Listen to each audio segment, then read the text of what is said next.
Hi guys, welcome back to my best heroes and villains star card series. Today we're looking at Rey Skywalker. Obviously all the cards chosen in this video are just my personal preference. They're the cards that I like to use in Heroes vs Villains.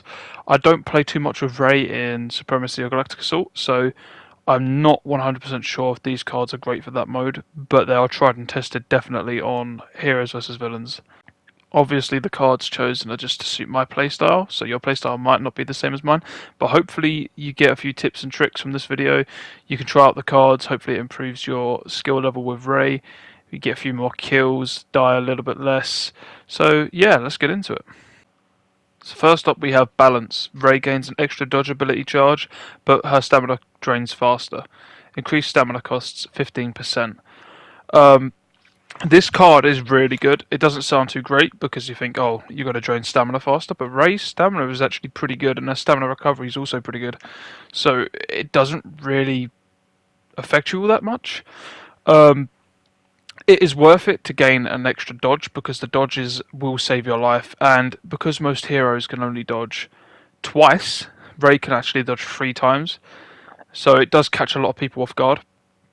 There's not really too much I can say about this card. It's obviously good for surviving and for one-on-one combat because, well, actually, it's better for one versus many combat because you can get in and out and you can obviously go for counters and stuff like that. So there's not too much I can say about this card. It's just a really good card to use for Rey. But yeah, I suppose we'll go on to the next one. So next up we have Deep Mind. Mind Trick has a longer duration on targets that are revealed by Insight. Added duration 30%. So Insight is Rey's L1R1 ability, her middle ability, some people would call it. That basically lets you see people through walls and stuff like that. The reason this is so good is because if you use your L1R1 ability, then Mind Trick somebody, it will obviously mind trick them for longer, which is good because the longer they are mind tricked for, the more time you have to get behind them and damage them.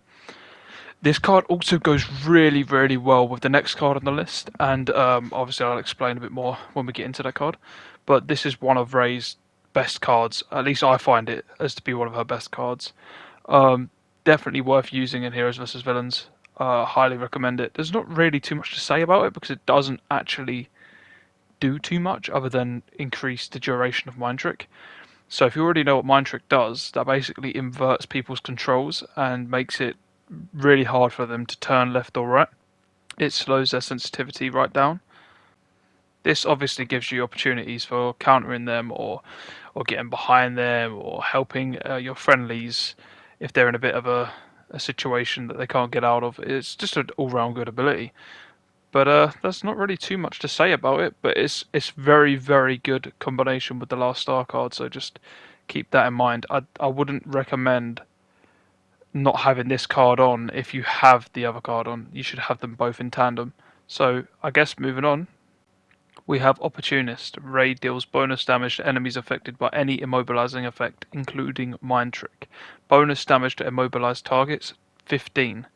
So that's 15 per hit. So an extra 15 damage every time Rey swings her lightsaber. The reason this is so damn good with the other card that we previously just spoke about is because you could use Insight. Straight after using Insight, use Mind Trick so they're Mind Tricked for a longer duration. Get behind the enemy and you can hit them multiple times while they can't do anything about it. So you're going to have increased damage, increased time for them to be not Mind Tricked for. And obviously that's just going to help you kill them a lot quicker. You also have your increased evade, so if they do manage to pull something off against you, you should be able to get out of there. So they all bundle up really, really well. This card also lets you do more damage to any immobilized effect. So for example, Chewbacca throws his shock grenade at a Palpatine, and then you start hitting the Palpatine, it's going to do more damage. Even other people's abilities can give you increased damage. It is just so damn good. This ability is really good, especially, like I say, paired up with the other two cards.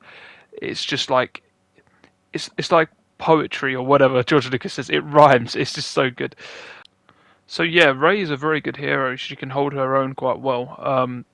She's definitely I don't think she's the best lightsaber hero, but she's definitely very, very good. And in the right hands, she can be an absolute nuisance with that mind trick.